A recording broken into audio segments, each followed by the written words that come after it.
नमस्कार, सभी भक्तों का हृदय से स्वागत है। आज हम यहाँ गोलेश्वर महाराज मंदिर में आयोजित महायज्ञ के लिए एकत्रित हुए हैं। यह महायज्ञ न केवल हमारी भक्ति को बहुत गहरा करेगा, बल्कि हमारे जीवन में शांति, समृद्धि और सकारात्मकता का संचार भी करेगा। गोलेश्वर महाराज, जिन्हें हम सब श्रद्धा और प्रेम से पूजते हैं, यह मंदिर हमारे लिए एक आध्यात्मिक केंद्र है। इस महायज्ञ के माध्यम से हम महाराज के चरणों में श्रद्धा अर्पित करेंगे और समाज में सुख शांति की स्थापना के लिए प्रार्थना करेंगे। महायज्ञ का उद्देश्य है सभी भक्तों को एकत्रित कर सामूहिक भक्ति के माध्यम से ईश्वर की कृपा प्राप्त करना। यह आयोजन न केवल हमें आध्यात्मिकता की ओर ले जाएगा, बल्कि हमें आपसी प्रेम और एकता का भी संदेश देगा। आइए हम सब मिलकर इस दिव्य महायज्ञ में भाग ले, गोलेश्वर महाराज की कृपा से हमारे जीवन को उज्जवल बनाए। यह गोलेश्वर महाराज, जय हो गोलेश्वर महाराज। आइए, जिन्होंने इस महायज्ञ का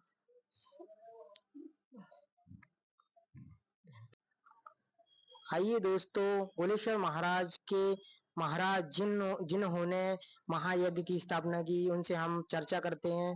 बने रहिए इस वीडियो में। किस उपलक्ष्य में किया गया था? जगत का कल्याण हो, भक्त संपन्न हो, राष्ट्र में शांति हो, वैभव हो, ऐश्वर्य हो।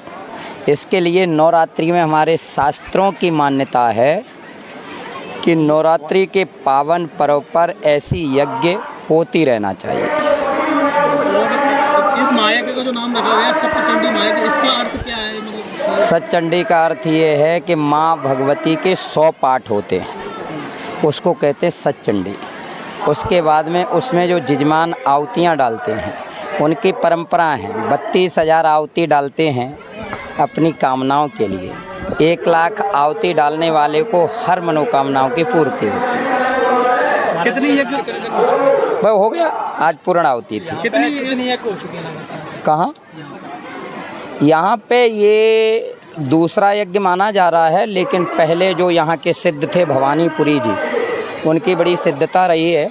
और गोलेश्वर धाम की सबसे बड़ी सिद्धता ये है कि यहाँ कुछ कुंड हैं, तो ऐसा बताते हैं कि उन कुंड में नहा लेते हैं तो बच्चा जन्म ले तो उसका सूखा नहीं रहता है, खुजलियाँ नहीं रहती हैं।